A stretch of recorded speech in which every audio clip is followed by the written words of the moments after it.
वंदे मातरम। कर्मचारी साथियों और आम नागरिकों और विशेषकर ऐसे सीनियर सिटीजन्स जो पेंशनर है उनके लिए महत्वपूर्ण जानकारी साझा कर रहा हूँ। पहली बात तो ये कि आप अपने पेंशन लॉगिन से कैसे लॉगिन करके चेक करेंगे कि आपका लाइफ सर्टिफिकेट कब तक वैलिड है। और उस वीडियो के इसी अगले भाग में आपको बताऊंगा कि आपका लाइफ सर्टिफिकेट बनने के बाद में वापस उसकी डेट कैसे बढ़ती है, कैसे चेक करेंगे कि आपका लाइफ सर्टिफिकेट अपडेट हुआ या नहीं हुआ।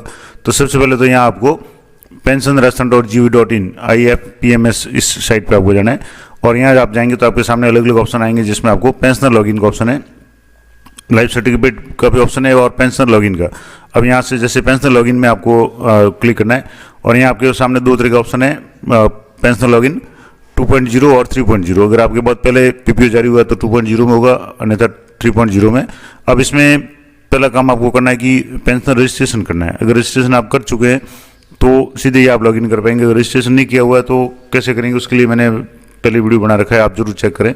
अब मान लो जैसे किसी कर्मचारी का, कोई भी सेवानिवृत्त कर्मचारी या फैमिली पेंशनर है, वो लॉगिन करके देखना चाहे कि उनका पीपीओ नंबर कब तक वैलिड है और उसके बाद में वो या लाइफ सर्टिफिकेट कब तक वैलिड है और कैसे चेक करेंगे। तो इसके लिए आपको यहाँ अपना जो भी पीपीओ नंबर है वो आपको एंटर करना है। जैसे मैं यहाँ एक पीपीओ नंबर एंटर करके आप बताता हूँ। यहाँ से जैसे मैंने एक पीपीओ नंबर एंटर किया, सेकंड में आपको उस जो भी पेंशनर है उनके अकाउंट के लास्ट 4 डिजिट एंटर करने हैं और यहाँ से आपको जो भी कैलकुलेशन दिए हुए, कैप्चा दिया हुआ वो आपको करके लॉगिन करना है। अब जैसे यहाँ ये नोट आ रहा है 3.0 में, तो आप यहाँ से इसको 2.0 करके देख लें। अब यहाँ से 2.0 पे मैं सेम पीपीओ नंबर और अकाउंट नंबर के लास्ट डिजिट 4 डिजिट और यहाँ से ये लॉगिन करके देखेंगे तो यहाँ आपके जो भी रजिस्ट्रेशन किया हुआ है तो आपके पूरी डिटेल्स शो हो जाएगी पेंशनर की, जिसमें आप पेंशनर की पे स्लिप है, एनुअल स्टेटमेंट है वगैरह सारा निकाल सकते हैं। तो यहाँ से जैसे ये थोड़ा सा समय ले रहा है, लोडिंग हो रहा है और इस तरीके से आपके लॉगिन हो जाएगा। और लॉगिन हो जाने के बाद में आपको सारे ऑप्शंस यहाँ दिख जाएंगे। यहाँ से जैसे आप देखेंगे तो मंथ है अक्टूबर, पीपीओ नंबर वगैरह ये सारा। अब यहाँ तो आपके नाम है पेंशनर का और डिटेल्स शो हो जाएगी, अकाउंट का है और जो पेंशन डिटेल्स है वो शो हो जाएगी, बेसिक कितना है पेंशन, उसके बाद डीए कितना है, डीए अपडेटेड हुआ नहीं हुआ ये भी आप यहाँ से देख सकते हैं। जैसे ये 22,680 पेंशन है, अब इसका 58% देख लें, डीए है वो 13,155 हो रहा है, इसका मतलब सही है। अगर कम है इसका मतलब आपके डीए अपडेट नहीं हुआ है, तो ये भी है। इसके बाद नीचे ऑप्शन है एक तो पेंशन जो स्लिप है वो डाउनलोड करने का, तो किस तरीके से आप यहाँ से क्लिक करते हैं आप पेंशन स्लिप आपकी डाउनलोड हो जाएगी। कंप्लीट फाइनेंशियल ईयर का स्टेटमेंट अगर आपको निकालना है इनकम टैक्स वगैरह के लिए तो यहाँ से आप निकाल सकते हैं। तो ये तो सारा हो गया। अब यहाँ आपको इंपॉर्टेंट बात जो मैं बता रहा था लाइफ सर्टिफिकेट की, तो लाइफ सर्टिफिकेट यस आ रहा है और सबमिटेड ऑन 7/11/2024 और यहाँ आ रहा है वैलिड अप टू 31/11/2025, यानी 31/11 तक, तो यानी इस महीने के अंत तक तो ये वैलिड है। लेकिन नवंबर माह में आपको अपडेटेड या लाइफ सर्टिफिकेट अपलोड करना पड़ता है, तो वो कैसे करेंगे वो मैं आपको अगले वीडियो दूसरे वीडियो में बताऊंगा। लेकिन इसी वीडियो के अगले भाग में आपको बताऊंगा कि यहाँ जो डेट है वो 31/11/2025 है। ये अब लाइफ सर्टिफिकेट बनने के बाद में ये डेट अपडेट होती है नहीं होती है या कैसे होती है। इसके अलावा इस पोर्टल पे आप जीवन प्रमाणन यहाँ से भी देख सकते हैं। अब इसमें सर्टिफिकेट वगैरह भी है। अब जीवन प्रमाणन पर यहाँ जैसे आप क्लिक करेंगे तो आपके सामने कई तरह के ऑप्शन आ जाएंगे। जैसे अभी यहाँ आ रहा है कि जीवन प्रमाणन है वो सबमिटेड और अप्रूव्ड है 30/11/2025 तक। मैनुअल आप अगर करना चाहते हैं यहाँ से क्लिक कर सकते हैं। ब्लैंक फॉर्म आप डाउनलोड करना चाहते हैं यहाँ से कर सकते हैं। सर्टिफिकेट आपने बनाया हुआ अपलोड करना चाहते हैं यहाँ से कर सकते हैं। तो इस तरीके से अलग अलग ऑप्शन हैं। पोस्ट ऑफिस सर्विसेज में जाकर के भी आप यहाँ से कर सकते हैं और सर्विस सेंटर का भी है, यहाँ से प्राप्त पता कर सकते हैं कहाँ से आप अपना लाइफ सर्टिफिकेट बना सकते हैं। लेकिन मैं अगले वीडियो में आपको बताऊंगा कि आप बिल्कुल सामान्य तरीके से बहुत ही आसानी से आप घर बैठे 2 मिनट में किसी भी कर्मचारी के लॉगिन से यानी एसएसओ आईडी से कोई भी किसी भी पेंशनर का या फैमिली पेंशनर का लाइफ सर्टिफिकेट बना सकते हैं। तो वो मैं आपको बताऊंगा और यहाँ जो डेट कैसे चेंज होगी उसको मैं आपको अगले वीडियो में बताऊंगा। तो वीडियो में बने रहें, मिलते हैं इसी वीडियो के अगले भाग में।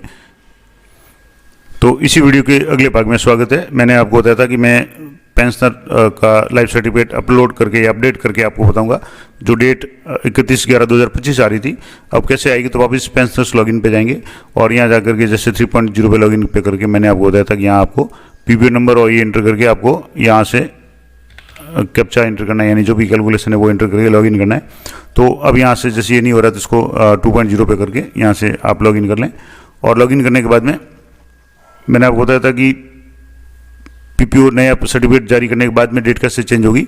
तो जैसे ये यहाँ अभी जो आ रहा था 25 आ रहा था, अभी आप देखेंगे कि लाइव सर्टिफिकेट यस आ रहा है और सबमिटेड ऑन 5/11/2025, यानी आज ही मैंने इस पीपीओ को अपलोड किया है या जीवन प्रमाण पत्र को अपडेट किया है, और अपडेट करते ही ये डेट है वो आ गई वैलिड अप टू 31/11/2026, यानी 1 साल बढ़ गई। अभी जो मैंने आपको इसी वीडियो के पहले भाग में बताया था कि यहाँ 31/11/2025 आ रही थी, अब आपका लाइव सर्टिफिकेट बनने के बाद में ये डेट बढ़ गई और अब आपको 31/11/2026 तक कोई भी सर्टिफिकेट अपलोड करने की आवश्यकता नहीं है। तो सर्टिफिकेट कैसे बनाएंगे, वो आप कोई भी कर्मचारी है वो अपनी खुद की एसओसो आईडी से जाकर के FMS 3.0 पे जाकर के बना सकता है। तो अगर आप पेंशनर्स हैं या फैमिली पेंशनर्स हैं तो आप किसी भी सरकारी कर्मचारी से कहेंगे तो हाथों हाथ 2 मिनट में वो आपका लाइव सर्टिफिकेट बना देंगे। किसी ऐप की जरूरत नहीं है, उनके खुद के एसओसो आईडी में जाकर के FMS 3.0 पे जाकर के कोई भी कर्मचारी, सरकारी कर्मचारी है जिनकी FMS 3.0 पे आईडी है वो बना सकते हैं। बहुत ही आसान तरीका है, मैं पूरा वीडियो इसका बना चुका हूँ, आप उसको ज़रूर देखें। और ये मैंने आपको बता दिया कि आप कैसे चेक करेंगे कि आपका जो लाइव सर्टिफिकेट है वो अपलोड हुआ या अपडेटेड हुआ या नहीं हुआ। तो वीडियो के पहले भाग में मैंने बताया था कि यहाँ 30/11/2025 आ रही थी। अब जब मैंने सर्टिफिकेट अपलोड कर लिया एसओसो आईडी से तो वापस यहाँ अब है वो 31/11/2026 आ रही है। इसका मतलब आपका लाइव सर्टिफिकेट वो अपडेट हो गया है। तो ये थी महत्वपूर्ण जानकारी। आशा करता हूँ ये जानकारी आप लोगों को उपयोगी रहेगी। तो ये जितने भी पेंशनर्स वगैरह हैं उन सभी को ये जानकारी जरूर शेयर करें ताकि उनको भी लाभ हो। और इसके लिए आपको लाइव सर्टिफिकेट के लिए कहीं भी आपको किसी भी ई मित्र पे वगैरह चक्कर काटने की जरूरत नहीं है। आप किसी भी कर्मचारी से कहेंगे जिनकी खुद की एसओसो आईडी है और FMS 3.0 पे उनका लॉगिन है तो वो मात्र 2 मिनट में आपका लाइव सर्टिफिकेट बना देंगे और आपके पोर्टल में जाकर के आप खुद चेक कर सकते हैं कि आपका सर्टिफिकेट अपडेटेड हुआ या नहीं हुआ। पूरा प्रोसेस मैंने आपको लाइव बता दिया। तो मिलते हैं नेक्स्ट वीडियो में, तब तक जय हिंद, जय भारत।